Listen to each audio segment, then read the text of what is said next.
경륜왕 예상팀장 권승철입니다. 6경주가 펼쳐지는 우승급 경주 1착한 6명 선수는 무조건 결승 갑니다. 하지만 2착 진입한 6명의 선수 중 득점 높은 1명만 결승 진출이 가능하기 때문에 후차권 다툼도 치열하게 전개될 것으로 예상이 되고 있습니다. 일단 전반적인 광명 우승급 분위기 한번 살펴보도록 하겠습니다. 광명 우승급 6경주입니다. 이용희가 전일은 다소 좀 박정 마크에 만족하면서 아쉬움을 남겼어요. 하지만 금일은 결승 진출이 달려있기 때문에 우승하는 작전 펼쳐나갈 가능성이 상당히 높죠. 이용희는 2착하면 결승 가지 못합니다. 그 점 때문에 우승할 수 있는 작전 펼쳐나갈 가능성이 상당히 높을 것 같습니다. 박정현이라든지 최창훈을 몰고 가려고 할 것 같아요. 그 뒤는 김지식이 1착 마크에 나갈 가능성 상당히 높다는 점 말씀드릴 수가 있겠는데, 아무래도 김지식 정도는 이용희가 충분히 견제에 나설 수 있을 것 같습니다. 하지만 이번 편에서 파업을 하지 않았었던 선수들이 상당히 많기 때문에 이용희가 김지식 견제에 나서려고 하다가 오히려 고전할 수도 있기 때문에 배당 가능성도 염두에 두셔야 된다는 점 말씀드리고 싶습니다. 광명 우승급 7경주입니다. 전일 배정현 넘어서지 못했어요. 반면 양진우는 직선에서 추입발 살려나가면서 우승 차지해 나가는 모습을 보여줬습니다. 득점은 배정현이 앞서 나가고 연대 세력이 많아요. 하지만 양진우는 초조 부담 안고 있기 때문에 쉽지만은 않은 경주가 될 것 같습니다. 우승을 차지해 나가야지 쉽게 결승 갈 수 있는 상황이라는 점에서 신경전이 치열하게 전개될 것으로 예상이 되고 있는데, 전 개인적으로 양진우의 직선 추입발 한번 기대해봐야 될 것 같습니다. 이번 편에서 화끈하게 경기를 이끌어 나갈 만한 선수가 차은우밖에 없는데, 전일은 운 좋게 저치기 타임 잡아 나가면서 머리를 쳤어요. 하지만 금일은 때린다면 시속 자체가 선발급 경주밖에 안 나옵니다. 그 점 때문에 배정현 기다리다가 공태욱 견제 나서려고 하다가 오히려 양진우가 직선에서 추입발 살려나갈 수 있는 상황인 것 같습니다. 그 점 때문에 전 양진우의 선정 가능성 쪽에 배정현과 묶어서 공략해보고 싶은 편성이라는 점 말씀드리고 싶은데, 오히려 공태욱이 4번하고 5번 그 양진우하고 배정현의 틈새 공략해 나선다면 공태욱도 머리 칠 수 있기 때문에 배당 가능성 충분히 염두에 두셔야 된다는 점 말씀드리고 싶습니다. 광명 우승급 8경주 전일 강진원 대단했습니다. 타종부터 때려서 버텨내는 모습을 보여줬어요. 컨디션도 괜찮고 시속감도 살아났었던 강진원, 김다빈을 타겟으로 할 것 같습니다. 김다빈이 힘을 쓰고 강진원이 몰가서 짧게 가져간다면 두 선수의 동반 입상 가능할 것 같고, 동기생인 성종환이 따라 나서는 작전 기대해 볼 수 있는 상황인 것 같습니다. 큰 이변 가능성은 없을 것 같은데, 문제는 4번 김주석의 선행감도 괜찮기 때문에 김주석이 힘을 쓰게 된다면 김다빈이 넘어서지 못하면서 강진원까지 힘든 경주가 될 수 있기 때문에 버티기 가능성 김주석 노려볼 수 있는 상황이란 점 말씀드리고 싶습니다.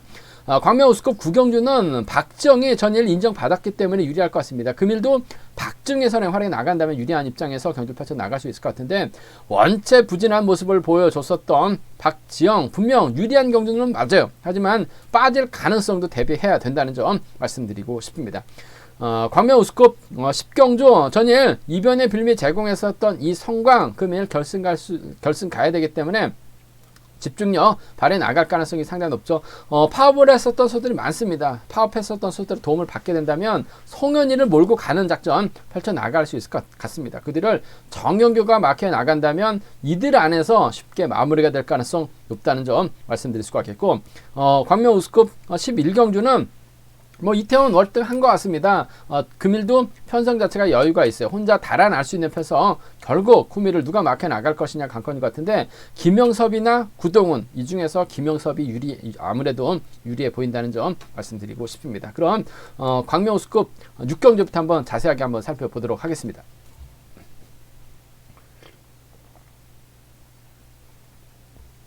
광명 우승급 6경주입니다. 이용희가 전일 마크에 만족하면서 아쉬움을 남겼어요. 좀 더 수치가 넘치는 경주는 펼쳐 나갈 것으로 생각했는데 박지영을 인정했습니다. 마크에 만족했어요. 하지만 금일은 다르죠. 결승 가야 되기 때문에 이용희 입장에서도 강공 나설 가능성 상당히 높을 것 같습니다. 아무래도 4번 박정현이 앞장서고 최창훈이 그 뒤를 마크에 나갈 가능성이 상당히 높을 것 같습니다. 이용희라든지 김지식 순으로 순리대로 경주가 진행된다면요, 아무래도 이용희가 최창훈을 직선에서 크게 넘고 김지식이 쫓아 들어가는 작전이 아무래도 기본이 되어야 될 것 같아요. 그 점 때문에 이용희가 집중력 발휘해 나간다면 득점도 있기 때문에 파업 비파업을 떠나서 순리대로 경주가 진행된다면 5번과 2번의 전략적인 연합 경기의 중심이라는 점 5번, 2번 쪽에 우선 하시되 최창훈 전일 운 좋게 강진원의 홈이 초반부터 마크에 나갔어요. 따라 들어가면서 2차권까지 진입한 모습을 보여줬었는데 뭐 직전의 차도 컨디션 몸 상태 상당히 좋았었던 최창훈입니다.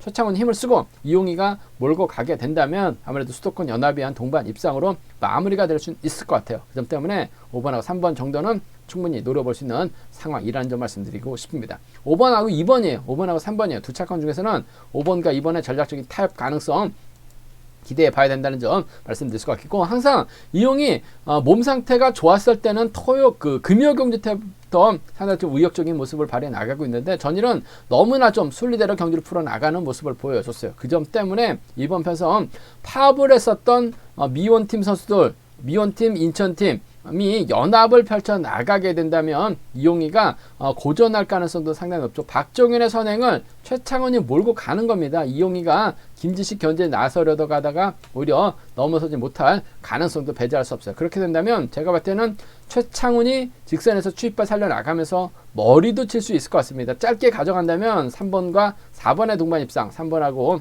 4번의 동반 입상 노려볼 수 있는 상황이라는 점 말씀드리면서 김지식도 후미권 날라올 수 있어요. 3번과 2번 정도는 좀 과감하게 노려볼 수 있는 상황이라는 점에서 3, 2하고 3, 4입니다. 3, 2하고 3, 4는 노림수로 가져가보자는 점 말씀드리고 싶은데 금일은 결승 가기 위해서 이용희가 총력전 펼쳐 나갈 가능성이 상당히 높을 것 같습니다. 김지식과 타협점을 찾아 나가는 5번, 2번 주력이에요. 5번과 2번의 동반 입상 쪽에 5번하고 3번은 차선으로 가져가 볼 수 있는 편성이라는 점 말씀드리고 싶습니다.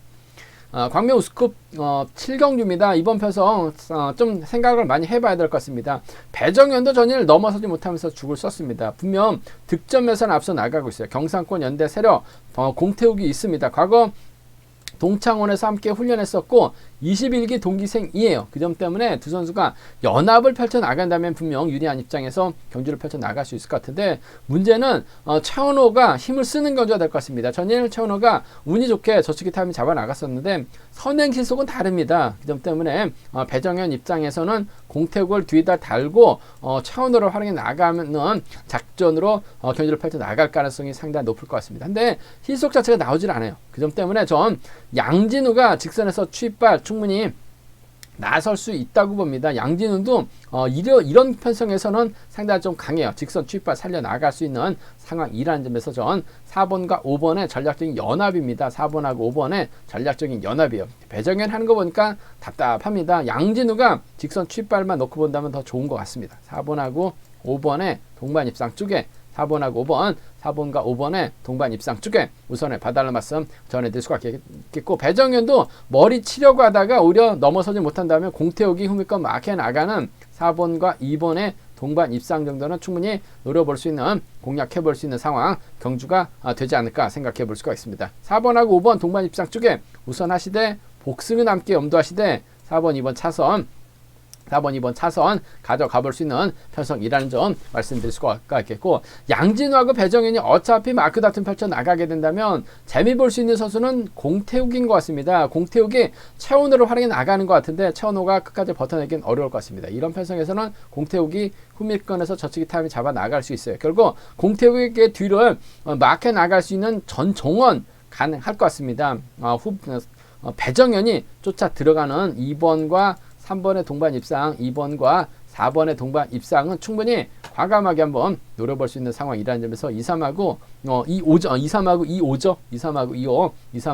경주권 정도는 노려볼 수 있는 상황이라는 점 말씀드리면서 기본적인 전략을 4번과 5번의 동반 입상 쪽에 우선하실 때 복승 중심이라는 점, 4번하고 2번은 차선으로 가져가 볼 수 있는 편성이라는 점 말씀드리고 싶습니다. 광명 우스컵 8경주입니다. 이번 편성 강진원 전일 대단했어요. 타종부터 때렸는데 강진원의 선행을 넘어서는 선수가 아무도 없었어요. 타종부터 때렸는데 시속감도 상당히 좋았습니다. 선수들이 무조건 인정할 가능성이 상당히 높아요. 전일 힘을 썼기 때문에 금일도 힘을 쓰지는 않을 것 같습니다. 강진원 입장에서는 김다빈의 선행을 철저하게 활용해 나갈 가능성이 상당히 높아요. 파업하지 않았었던 선수들이기 때문에 전략적인 연합 가능할 것 같습니다. 김다빈이 때리고 강진원이 몰가서 살짝 잡아나가는 작전으로 경주가 진행될 가능성이 상당히 높아요. 1번과 2번의 동반 입상이 매우 기대가 된다는 점 말씀드릴 수가 있겠고, 김다빈의 승부거리가 길어진다면 아무래도 성종환이 후미권 맞게 나갈 가능성이 상당히 높을 것 같은데, 아무래도 21기 동기생이기 때문에 전략적인 타협점 찾아 나갈 가능성이 상당히 높을 것 같습니다. 한 살 터울이에요. 그 점 때문에 자연스러운 연합 펼쳐 나가게 된다면 1번과 3번 정도는 1번하고 3번 정도는 차선 가져가 볼 수 있는 상황, 이런 점 말씀드리고 싶은데, 1번과 2번 파업하지 않았었던 두 선수의 동반 입상 쪽이 매우 기대가 되는 상황이라는 점 말씀드리고 싶습니다. 근데 변수 가능성도 엿보입니다. 김다빈의 전일은 정진원이 힘을 썼기 때문에 철저하게 김다빈을 활용해 나갈 것 같은데, 이번 회차 김주석도 컨디션이 괜찮아 보여요. 그 점 때문에 오히려 김주석이 내선 잡고 힘을 썼는데 김다빈이 넘어서지 못한다면 강진원이 외선에서 날아올 가능성 상당히 높을 것 같은데, 김주석을 넘어서지 못할 가능성도 상당히 높을 것 같습니다. 그 점 때문에 김주석이 때리고 김다빈이 넘어서지 못했을 경우에는 김주석 머리가 나올 수 있는 편성인 것 같습니다. 4번하고 1번이라든지 4번하고 3번 정도는 충분히 공략해 볼 수 있는 상황이라는 점에서 노려본다면 4일하고 4-3 경주권 정도는 과감하게 한번 공략해 볼 수 있을 것 같습니다만, 전일 보여준 게 있기 때문에 강진원 인정받는 데 있어서는 어려움 없을 것 같습니다. 1, 2하고 1, 3 안에서 1번과 2번에 파업하지 않았었던 두 선수의 연합 가능성 쪽을 우선에 봐달라는 말씀을 전해드리고 싶습니다.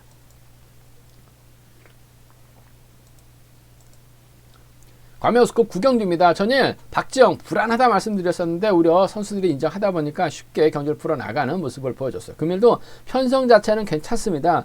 박지영의 선행을 활용해 나갈 가능성이 상당히 높아요.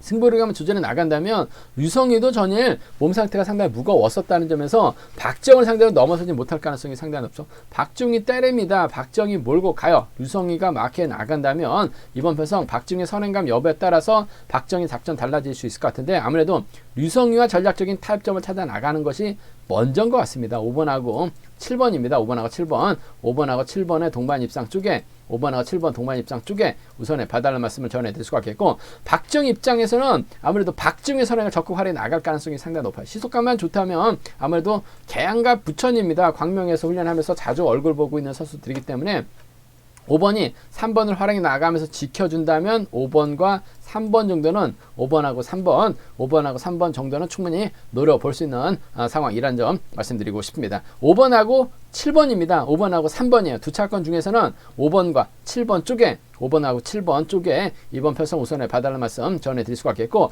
여기서 한번 노려본다면 얼마 전 하동성이 힘을 써서 박지영을 날려버렸었던 경주가 있었습니다. 전일도 하동성이 외선에서 날라왔는데 막판 뒷심부적으로 아쉬움을 남겼습니다만 컨디션은 괜찮은 것 같아요. 오히려 하동성이 때리고 박지영이 마크에 나가고 박지영, 류성희로 가게 될 가능성이 상당히 높을 것 같은데, 이번이 때렸을 때 박지영이 넘어서지 못한다면 박지영도 외선으로 넘어서려고 하다가 고전할 수도 있을 것 같습니다. 그 점 때문에 오히려 좀 과감하게 한번 노려본다면 전 개인적으로 하동성의 선정 가능성 2번하고 3번이라든지 2번하고 7번 정도는 하동성의 선전 노려볼 수 있는 상황이라는 점 말씀드리고 싶은데, 하동성을 노려봤을 때는 복승의 중심으로만 노려봐도 배당이 나올 수 있기 때문에 2, 3하고 2, 7은 원체 박지영 직전 회차도 머리로 나섰다가 계속해서 죽 썼습니다. 금일 전일은 운 좋게 경주가 쉽게 풀려나갔습니다만 하동성 박지영이 있기 때문에 박지영이 박지웅만 믿다가 고전할 수도 있어요. 2, 3이나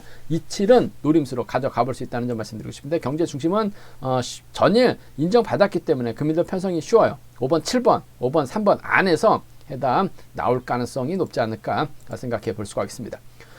광명 우스컵 10경주입니다. 이번 편성은 이성광이 유리할 것 같습니다. 전일은 이성광이 자리 선정을 실패했습니다. 뺏지도 못했어요. 아무래도 노조 선수들에게 노조 파업을 하지 않았었던 선수들이 뭉치다 보니까 이성광 어설픈 작전 펼쳐나가다가 고전한 모습을 보여줬었는데, 금일만큼은 편성이 쉽습니다. 때릴 수 있는 노태경, 송현이가 있을 것 같고, 호미는 정혁유가 마크에 나갈 가능성이 상당히 높을 것 같습니다. 이성광 입장에서는 힘을 쓰는 작전보다는 아무래도 철저하게 짧게 가져가면서 결승 진출을 꾀할 가능성이 상당히 높죠. 송현이가 먼저 힘을 쓸 것 같습니다. 이성광이 활용해 나갈, 그 뒤를 정영교가 마크에 나갈 가능성이 상당히 높죠. 전일 송현이가 넘어섰더라면 송현이를 중심으로 좀 배당이 만들어졌을 수 있었을 것 같은데 강진원의 종속이 끝까지 유지가 되다 보니까 송현이가 넘어서지 못한 모습을 보여줬어요. 하지만 최근 들어서 송현이가 확실하게 선행감 살아나고 있는 상황이기 때문에 송현이가 때리고 이성광이 몰가서 짧게 추입해 나가는 4번과 3번의 동반 입상을 4번하고 3번, 4번과 3번의 동반 입상을 먼저 가져가보자는 점 말씀드리면서 4번, 7번을 차선으로 가져가보자는 점. 정경규도 직선에서 추입과 살려나갈 가능성이 상당히 높아요. 전일 이성광이 죽섰기 때문에 저치기 타이밍 잡아나간다면 정경규가 빨려 들어갑니다. 그 점 때문에 4번과 3번의 동반 입상이 주력인데 4번하고 7번은 차선으로 가져가 볼 수 있는 편성이라는 점 말씀드리고 싶습니다. 좀 과감하게 한번 노려본다면 이성광이 초조부담을 안고 있는데 전일 고전했었기 때문에 금일도 좀 어설프게 힘을 쓰는 작전 펼쳐 나가거나 오히려 배준호를 활용해 나가려고 하다가 타이밍이 꼬일 가능성도 배제할 수 없어요. 그렇게 된다면 제가 봤을 때는 송현이가 충분히 저치기 타이밍 잡아 나갈 수 있을 것 같습니다. 송현이가 가면 정영규가 갈 것 같고 노태경과의 연합도 가능할 것 같아요. 그 점 때문에 배당이 만들어진다면 3번과 2번이라든지 3번하고 7번 정도는 노려볼 수는 있을 것 같습니다. 하지만 이번 편성에서만큼은 편성이 쉽기 때문에 이성광 정신 차릴 가능성이 상당히 높아요. 4-3 먼저 4-3 먼저 4-7을 차선으로 공략해 보자는 점 말씀드리고 싶습니다. 광명 우승컵 11경주입니다. 이번 편성 이태원이 월등한 것 같습니다. 전일도 여유있게 우승을 찾아 나갔었던 이태원. 그 전일보다 더 쉬운 편성을 배정받았습니다. 편성 면에서도 상당히 여유가 있기 때문에 이태원의 후미를 과연 누가 물고 갈 것이냐, 누가 막해 나갈 것이냐를 놓고 고민해봐야 되는 상황이라는 점 말씀드리고 싶은데 이태원이 아무래도 파업을 하지 않았었기 때문에 파업을 하지 않았었던 김영섭이 따라 나설 가능성이 상당히 높아요. 김영섭이 특선에서 강급된 이후 우수에서 계속해서 고전한 모습을 보여줬어요. 이 점수대로는 특선 꿈도 꾸지 못한 상황이라는 점에서 답답한 상황인 것 같습니다만 그래도 운영본부에서 배려를 많이 해줬습니다. 이런 편성 이태원의 뒤 막혀 나가기만 한다면 편성도 상당히 쉽게 짜여졌기 때문에 이 착은 충분히 가능할 것 같습니다. 딱히 김영섭에게 몸싸움 걸어올 만한 선수가 없는 것 같아요. 그 점 때문에 2번하고 7번의 동반 입상 깔끔한 한방 가져가 볼 수 있는 편성이라는 점 말씀드릴 수가 있겠고 김영섭이 마크 작전을 제대로 하지 못할 가능성도 배제할 수 없어요. 그렇게 된다면 받쳐도 괜찮은 구동훈이 틈새 노리는 2번과 3번 정도는 차선 가져가 볼 수 있을 것 같습니다만 편성 자체가 여유가 있기 때문에 2번과 7번의 동반 입상을 한방 승부를 한번 가져가 보자는 점 차선 생각한다면 2규백 정도를 기대해 볼 수 있는 상황이라는 점 말씀드리고 싶습니다. 제가 준비한 우스컵은 여기까지입니다. 본장 또는 지점에서 경륜왕 책 구입하시고 저희 설명 참조하시게 된다면 적중하는 데 많은 도움이 되실 것으로 생각을 하고 있습니다. 네이버나 다음에서 KR 레이싱 경륜왕 검색 후 다운 받으시게 된다면 컴퓨터랑 핸드폰으로도 동일한 경륜왕 보실 수 있다는 점 말씀드리고 싶습니다. 저의 설명이 도움이 되셨다면 구독과 좋아요 부탁드리겠습니다. 저는 잠시 후 특성급에서 다시 설명해 드리도록 하겠습니다.